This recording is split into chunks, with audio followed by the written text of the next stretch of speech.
Es tan increíble lo que está pasando, cómo estamos viviendo, se están desarrollando los acontecimientos en estos días, que es muy difícil explicarlo, que es muy difícil fijar posiciones o mirar lo que está pasando sin que terminemos todos amarreados, porque sí, porque la violencia y las decisiones que se han tomado desde los estamentos más importantes de la provincia, así lo quieren.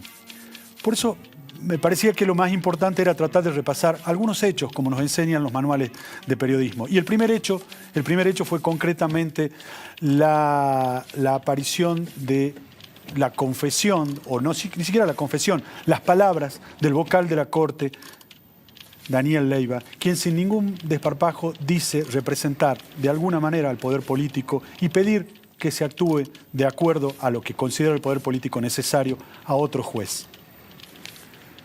Hecho concreto. Podrá decir el doctor Leyva que no era él, podrá decir que las grabaciones no existen, podrá decir, pero todos o muchos de nosotros lo hemos escuchado. La reacción inmediata es otro hecho. Decir que el responsable de las puertas giratorias por las cuales salen todos los presos de Tucumán es el doctor Pedicone, quien le había hecho la denuncia a Leyva. A ver, la respuesta ciudadana, la respuesta institucional, no es investigarlo a Pedicone. La respuesta es tapar los hechos. ¿Cuál es la necesidad de tapar los hechos? Si lo que necesitamos los ciudadanos es que se esclarezcan los hechos, que se sepa realmente lo que pasa, no lo que se tapa. El hecho 3 ocurrió hoy. Un periodista de La Gaceta lo llama el presidente de la Comisión de Juicio Político de la legislatura y le dice, ¿qué va a pasar con tantos juicios políticos? Hay 4 contra Leyva y 4 contra Pedicone. ¿Cuándo van a comenzar? El presidente de la Comisión de Juicio Político le dice con total tranquilidad y con serenidad y con respeto, tal vez, a la institucionalidad, decirle, son muchos. Vamos de a poco, respetemos los tiempos, escuchemos qué es lo que dicen los reglamentos, las leyes de la Comisión de Juicio Político para que funcione y se establezcan. Tanto es así que ese periodista propone como título de tapa para la edición de papel de mañana que en octubre recién se van a empezar a tratar los juicios políticos con los cuales se han ido avanzando la discusión entre Leyva y Pedicone. Entonces en octubre recién empezarían a tratarse. Pero 6 horas después, la Comisión de Juicio Político, por unanimidad, con la presidencia del señor Coder, opositores, oficialistas, no tienen ninguna duda que el juicio político que se le inició al vicegobernador Osvaldo Jaldo, con argumentos, sin argumentos, no debía esperar un segundo más. Un segundo más. No había razón para que haya juicio político, eximido y rechazada el planteo del juicio político. Flaco favor le están haciendo a las instituciones, ustedes, señores legisladores de la oposición, ustedes del oficialismo, usted, señor Coder, presidente de la Comisión de Juicio Político, de no tratar de demostrar, aunque sea, ya que se ocultan remuneraciones, ya que se ocultan declaraciones juradas, ya que tenemos un alto porcentaje de empleo en negro, ya que hay tantas cosas que se ocultan, estaría bueno que sea más o menos los que tienen privilegios y los que no, más o menos se los trate igual en la Comisión de Juicio Político. El cuarto hecho es una actitud sorprendente del Partido Justicialista que ha preferido el escrache, actitud que nunca tiene el Partido Justicialista, al contrario, siempre ha sido víctima de eso. Y el escrache ha sido firmado por el presidente y el vicepresidente, por el gobernador y por el vice. Rara actitud la del gobernador que ante el afer, ante el escándalo, ante la vergonzosa situación que se ha desatado entre Leyva y Pedicone, él prefiere decir no, que lo resuelva la justicia. Pero en el poder, en su partido tiene otra posición. Y nos sorprende del vicegobernador Jaldo, quien ha decidido defender a capa y espada a su hijo putativo, al vocal de la Corte, Daniel Leyva. No sorprende. Sí desilusiona, porque el vicegobernador debería ayudar a que se respeten las divisiones de poderes.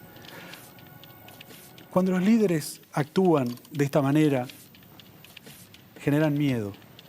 Hoy los jueces estaban muertos de miedo porque no sabían si les tocaba o no la cuestión de Ana Dominé.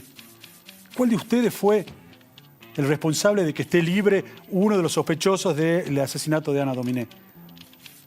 Las instituciones que queden, pero que no me toque a mí.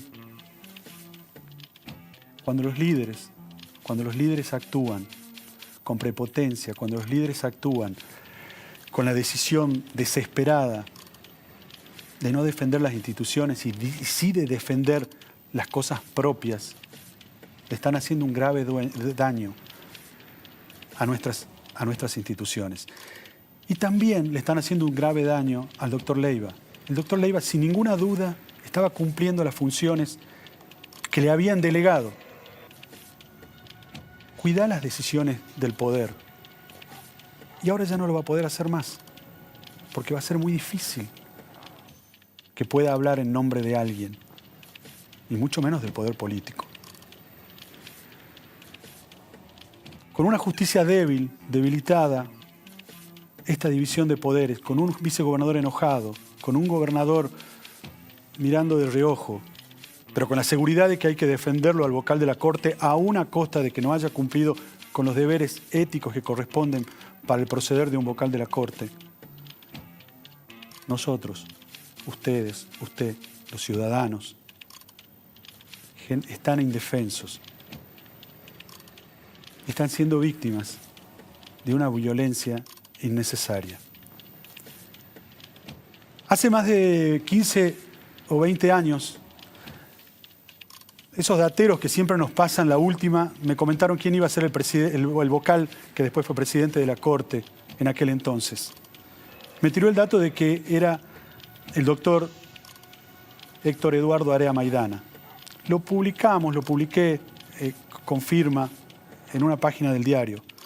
Y justifiqué el dato, porque así hacemos a veces los periodistas con cierta ignorancia o con cierta incapacidad, diciendo que en la Corte había civilistas, había administrativistas, pero no le faltaba un penalista.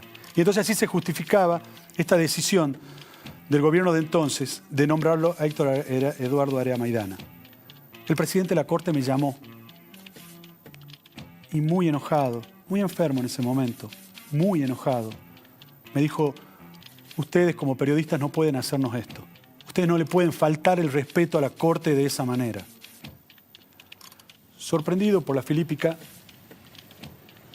me pregunté qué era lo grave que habíamos hecho. Y él me explicó que la Corte es tan importante y representa tanta decencia que no podíamos separar a los vocales por especialidades. La Corte era una sola. Los vocales eran uno solo. Doctor Arturo Ponsati, lamento, y si en algún lugar del universo nos está escuchando, que hemos hecho polvo sus enseñanzas.